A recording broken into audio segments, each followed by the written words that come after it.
Well, thank you, Mr. Chairman.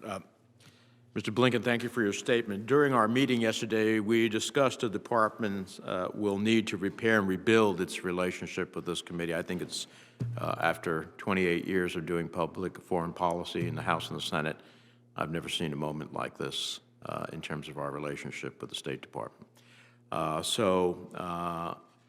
And having heard your opening statement, I'm confident you understand the importance of a constructive relationship between the Department and Congress. So I just have a few quick questions. I've always asked this of every Secretary of State nominee. I'd like to ask you, if you can answer it yes or no, I'd appreciate it. Do you agree that the State Department is accountable to Congress and the American people? Yes. Do you commit that the Department will keep this committee fully and currently informed on the Department's activities? I do. Do you understand and agree that a constructive relationship between the Department and this committee requires meaningful engagement and consultation with the committee while policies are being developed, not after the fact? And can you commit to ensuring that type of meaningful engagement? Yes, I do, and I can. Thank you very much. Let me turn to Iran. This is going to be one of the most difficult challenges early on because Iran has accelerated. The maximum pressure campaign did not stop it from its acceleration. We were broken away from our allies. We could not even get from our traditional allies a vote at the United Nations on continuing the arms embargo, and that is not a good recipe to counter Iran. So I think there is a will to work together in a serious diplomatic engagement with Iran, but some of our concerns about the JCPOA, obviously time has lapsed, the sunset is closer. Some of the other issues have come to the fore in terms of the JCPOA, and then you have all of Iran's other destabilizing activities. Some of us have worked, Senator Graham, a member of the committee, and I have worked along with others in thinking about how something along the lines of returning to the JCPOA, but with a commitment, a process by which the Iranians would have to deal with some of the challenges left by the JCPOA and other issues, looking at the possibility of a regional fuel bank so that not only the Iranians but those in the Gulf would be able to participate to receive nuclear fuel for domestic peaceful consumption, but not enrichment. We could diffuse a tinderbox in the region of all these countries who are looking now to enrich. Those are some ideas, not the totality of it.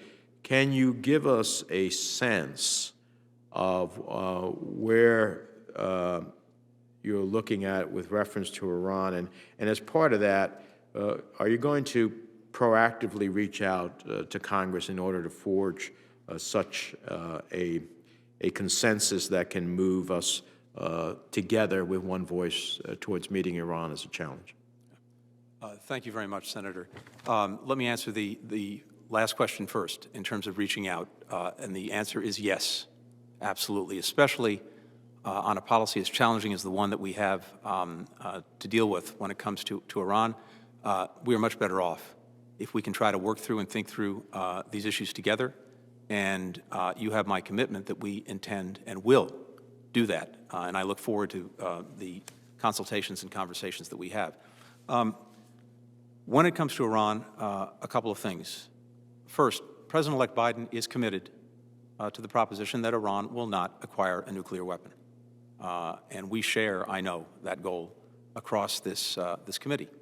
An Iran with a nuclear weapon, or on the threshold of having one, with the capacity to build one on short order, would be an Iran that is even more dangerous than it already is when it comes to all of the other malicious activities that it's engaged in, whether it is support for terrorism, whether it is fueling and feeding its proxies, whether it is destabilizing the region. An Iran with a nuclear weapon or with the threshold capacity to build one is an Iran that would act potentially with even greater impunity than it already is. So I think we have an urgent responsibility to do whatever we can to prevent Iran from acquiring a weapon or getting close to the capacity to having the fissile material to break out on short notice. In my judgment, the JCPOA, for whatever its limitations, was succeeding on its own terms in blocking Iran's pathways to producing fissile material for a nuclear weapon on short order. It also featured, and a feature that continues, the most intrusive inspections and monitoring regime in the history of arms control. The challenge we face now is that we pulled out of the agreement. Iran is now taking steps to undo the various constraints that were imposed on it by the agreement. And so it has increased its stockpile of low-enriched uranium. It is now enriching at a higher level. It is deploying centrifuges in ways that were prohibited under the agreement. The result is, based on public reporting, the breakout time, the time it would take Iran to produce enough fissile material for one weapon, has gone from beyond a year, as it was under the JCPOA, to about 3 or 4 months, based at least on public reporting. And that potentially brings us right back to the crisis point that we were reaching before the deal was negotiated. And so the President-elect believes that if Iran comes back into compliance, we would too. But we would use that as a platform with our allies and partners who would once again be on the same side with us to seek a longer and stronger agreement, and also, as you and the Chairman have rightly pointed out, to capture these other issues, particularly with regard to missiles and Iran's destabilizing activities. That would be the objective. Having said that, I think we're a long way from there. We would have to see, once the President-elect is in office, what steps Iran actually takes and is prepared to take. We would then have to evaluate whether they were actually making good if they say they're coming back into compliance with their obligations, and then we would take it from there. But in the first instance, and the last thing I'll say on this, sir, is that yes, we absolutely will consult with you, and not only with you, I think as the Chairman suggested, it's also vitally important that we engage on the takeoff, not the landing, with our allies and with our partners in the region, to include Israel and to include the Gulf countries. Thank you. Now, so I'm all for stronger and longer, and very much glad to hear that these other issues also the administration will look forward to engage and challenge Iran on. I think those are important. Let me turn to China. Many of us, certainly Senator Romney, since my first meeting with him when he came to the Senate, has made China one of the focal points, and he's right about the challenge that China poses. The chairman talked about his initiative. We, meaning Democrats, introduced a couple of months ago the America Leads Act, which brought all of the relevant committees, finance, on trade, commerce, on technology, armed services, just about everybody, in a comprehensive national strategy to deal with China, which deals with both investments here at home, because some of us believe we must not only confront China, we must compete with China to be successful. Diplomacy, alliances, security, values, and trade to create a truly competitive approach. And I believe this is one of the most significant national security challenges we will have, as well as economic challenges.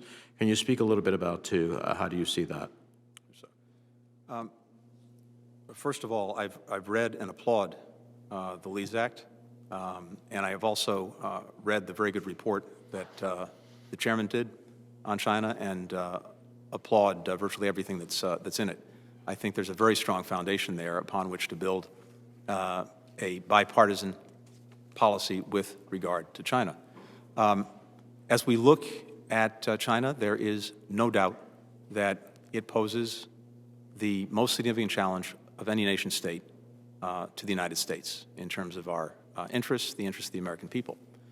There are, as I see it, rising adversarial aspects to the relationship, certainly competitive ones, and still some cooperative ones when it is in our mutual interest. I think as we're thinking about how to deal with China, and I think this is reflected in the work that the committee has done, we have to start by approaching China from a position of strength, not weakness. And the good news is our ability to do that is largely within our control. Position of strength when we are working with, not denigrating, our allies. That's a source of strength for us in dealing with China. A position of strength when we are engaged and leading in international institutions, not pulling back and ceding the terrain to China to write the rules, the norms, and animate those institutions. A position of strength when we stand up for our values, when human rights are being abused in Xinjiang, or when democracy is being trampled in Hong Kong. Our ability to make the investments in ourselves, as you pointed out, that is a source of strength. The investments as necessary in our military to make sure that we can deter any aggression. All of these things are fully within our control. And if we come together and do them, I think we can then deal with the specific challenges that China poses from that position of strength, not a position of weakness. Thank you.